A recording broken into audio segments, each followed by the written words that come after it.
Hello everyone, Rare Mod Reviews here, and today we'll be looking at Option Parts Set 14, aka the Gunbarrel Striker Pack. So this is in 1 to 144 scale, and this is a great complement to any of your 144 scale kits that could use a bit of a, dare I say, a bonus to it. So this thing actually ironically just died on me. Spun around enough though, so I hope you guys got a decent 360 of it. But of course, they really want you to use this with seed kits, more specifically the 8-tree grade Strike Gundam. But I do not have the entry grade Strike Gundam. I skipped over that in favor of the Master grade Strike Gundam. So I actually thankfully has a couple of daggers that I honestly think will go well with this thing. It sucks that they never made a high grade of the 105 dagger, as I know originally, like when the CD series first came out in 04, was it? Or 02? They made a high grade of the 105 dagger, which came with literally this exact same kit, which they revised and slightly upgraded to make it a bit more modern. Although it looks like they mostly built it from scratch, because when I looked at the runners, I couldn't tell you whether there were any runners that are numbered from 2004 or whatever, because I threw those things out since then. But the quality of the runners look good, is what I'm getting at. So this thing, I don't believe this thing came with any stickers, actually. It has a clear piece for the cockpit here, although I get the sneaking suspicion this is probably a drone. All I really did this thing though is I lined it up a little bit, like I'm sure you can notice it around the Gatling gun here, just to spice it up a little bit. So getting on with articulation, because this thing doesn't have much. You have the barrel here that swivels at a, I guess it's like a 180-degree angle, huh? You might notice a little bit of wiggle here. I wouldn't call that articulation. That's just these things kind of being on a little loosely. Now, these gun barrels are attached by a peg, so they have a little bit of wiggle, but again, I wouldn't call that really articulation. In fact, I really hate moving these things because I feel like I might snap something off if I move it, so that's definitely something to be cautious of. Now, you can, of course, detach these things, and you notice there's like a little peg in there. So I do not believe I have the right one for this. This is actually a bootleg I have right here. However, it should be a, oh, it's actually a perfect fit. So as you can see, yeah, there you go. You could actually, if you have enough of these things lying around, you can display the gun barrel on its own, doing what a gun barrel does, and that's wirelessly. Or actually, no, these things are supposed to be wired, but they don't have a wire accessory to this thing. But regardless, you get what I'm getting at. It's supposed to autonomously, maybe that's the word I should be using, autonomously come out and, you know, attack enemies away from the striker, or rather gun barrel itself. So this is called a gun barrel. This is called a Gunbarrel Striker. We're not going to get on with that. But geez, there's not really much else to say. I mean, I guess I did kind of miss that this fin here, oops, moves up and down. And well, that little hinge you see is for the transformation I'll get to in a second here. But yeah, I guess since I can't really find any excuse to really sit here and lollygag anymore, I'm going to go ahead and take a look at the accessories, and then we'll go from there.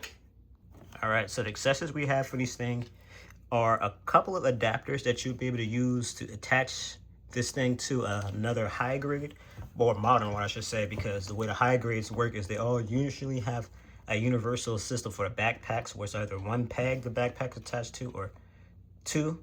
So there's also an adapter piece for the Gatling gun, which I'll show off later, as well as these I guess you just call those gun barrels again, for the gun barrels. And then again, I'll show that off in just a second. So let me do that. Let's already have this one detached. I'll go ahead and show it off with this one. Basically, all you would do is take off the cover here. And if you notice there's a little hole here, you just peg it right on into there, like so. And then you grab one of the, geez, I guess you call these the muzzle. I'm trying not to use this. I'm not using them, so I call it a gun barrel again. But there you go. It's just that simple. And then obviously you'd be able to put it back on your base here, show it off again, autonomously attacking some Zaf mobile suits, or you could plug it back on to the gun barrel itself, which I'm going to actually be doing in a minute, and show it off like that. So let me go and open all of these just for dramatic purposes, and we'll go on from there. All right, so now we have all these pods opened up, and this thing's looking quite intimidating, I'll say. It's definitely something that you wouldn't want flying at you at Mach speed. Now, unfortunately, as you've seen, I used the claw adapter to hold this thing up, and that's because the only way to actually get this thing on an action base is for you to remove the gun barrel, or Gatling gun, I should say. Then you can get it on an action base, but obviously that's a little crappy to get rid of that main accessory, but thankfully I am done showing it off independently anyway. So to use the Gatling gun as a weapon, you just, again, peg this thing on in here from the peg or hole, whatever you'd use to put it in there. And now we are going to use it with something semi-accurate. This technically should be a 105 dagger, not a strike dagger, as the strike daggers technically aren't supposed to use the striker packs, or rather they aren't able to in real lore, but this thing is just a premium Bandai variant of the Dagger L, so it uses most of the same construction, including the hole in its back there for you to put on striker packs. So that is exactly what I'm going to be doing with this guy. So as you can see here, he holds that Gatling gun in his hand, no problem. And to transform this thing to put him on his back, all you do is split it open like that, and it doesn't matter whether you move this up and down or not. It's just your call, really. We will then go ahead and use the striker pack styled adapter piece. I believe it's supposed to be this way. It might be the other way. We'll see in a second if this doesn't quite go in right. But you just peg that on in there. And then again, of course, put that in the peg on his back. And yeah, it looks like I used the right one all right, because it fits on just fine. And now all of a sudden, you got yourself a pretty cool looking accessory pack you could put on this guy. And for the heck of it, I'm going to throw him on a base there. So now you can do something pretty dynamic with this thing. Now, before I go crazy with this thing, let me put that back on. That fell off. Take that off. I actually meant to show this earlier, but I guess I'll show it now. So I'm going to take that off. I'm actually going to get him down from there. I'm going to also take this out of his hand because I'm curious if this thing works on another kit. Oh, something fell off. All right, let's get him out here. So right here we have the Pixie. Oof, actually I probably shouldn't have used, whatever. Let me see. Maybe it might fit in his hand here. If I'm not mistaken, I'm supposed to, no, that's not it. Stacy's. Bear with me here. I think you're supposed to take the hand off for this stupid thing or something. Maybe this doesn't come off at all. You know what? I was going to see if that weapon fits in a Pixie's hand. I shouldn't have used the Pixie. It's not a big deal, honestly. I didn't want to go too crazy going through my whole catalog, seeing who can hold this or not. You see it works just fine with Dagger. If you do decide to pick this thing up, it's like $5-7, by the way. I think I got it for sale for $5, but it's usually $7. Still cheap regardless. I'm going to say right now, I recommend it. It's cheap. This thing's super simple to build. I built that thing in like maybe half an hour. But like I said before at the beginning, I'll say it again, it'll really help spice up your collection here. Now, we have in the back here, this Mobius Zero. This, I do not believe, is 144 scale. I don't think it's 100 either. Somewhere in between, but I just wanted to show this thing off next to the gun barrel here as, well, basically a similar style of mobile armor move. This is a knockoff action base, by the way. That's why things aren't connecting quite right. But as you can see here, the Zero is like twice this thing's size. So I don't know, maybe it is a 1-to-100 scale. I don't believe so.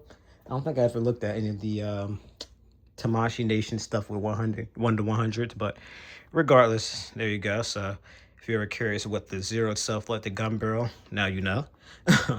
So the last thing I actually wanted to look at, I could leave in the background, I don't think it matters, is this guy connected onto I guess you'll say a non-seed kit, because I'm pretty sure only seed kits use the single pack. Everything else uses the double pack vibrates. So this should work with the Pixie. We'll see in a second if it doesn't.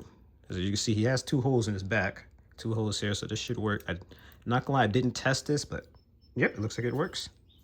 So I believe the Pixie is a ground style mobile suit, with his thing being pure speed. This thing's really lightweight.